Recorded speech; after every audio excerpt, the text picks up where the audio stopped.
په کابل کې د امریکا او بریټانیا سفارتونو د کندهار په سپین بولدک ولسوالۍ کې د طالبانو لخوا له بشري حقونو د سرغړونو د ادعاو په اړه اندېښنه ښودلې او ویلي دي طالب وسلوالو په سپین بولدک کې قتل عام کړی دی. په یوه اعلامیه کې چې په کابل کې د متحده ایالاتونو او بریټانیا سفارتونو خپور کړی ویل شوي دي چې طالبانو د غچ اخیستنې د حملو په ترڅ کې لسګونه ملکي وګړي په ډله ییز ډول وژلي دي.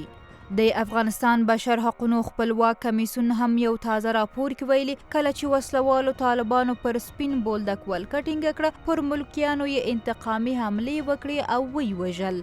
د افغانستان د بشري حقونو سازمان هم هیواد کې د جګړو پر زیاتېدو سره د ملکي خلکو د تلفاتو ګراف په لوړېدا سره اندېښمن کړی دی.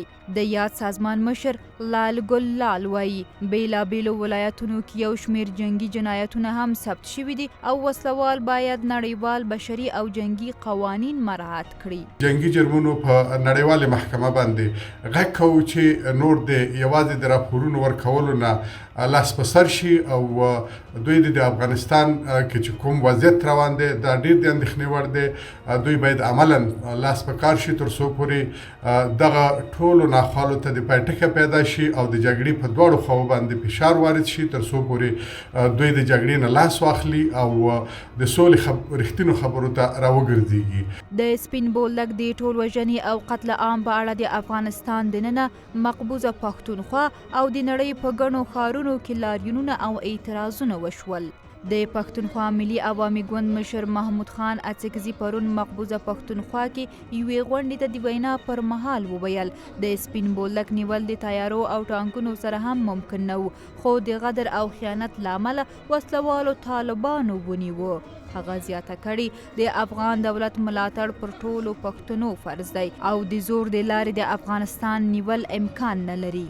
اوس موږ په افغانستان کې بولدک کې دا پېښه زه پیریږم هم خوا مې هم باید د خلکو هم راځي څوک راڅخه خبر دې نه شي. بولدک که ټوپک په زور نه دی نیول شوی د دې خبرې خبر وي.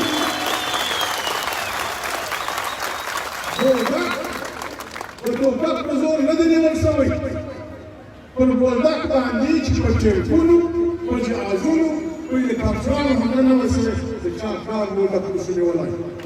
بولدک په هر څه پوه بولدک په هر څه پوه نور زه نه چوم.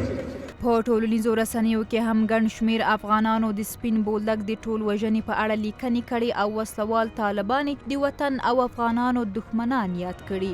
دوی لیکلي طالبان سپین بولدک د نیولو څخه وروسته خپله اصلي څېره ښکاره کړه او عام ملکیان یې شهیدان کړل.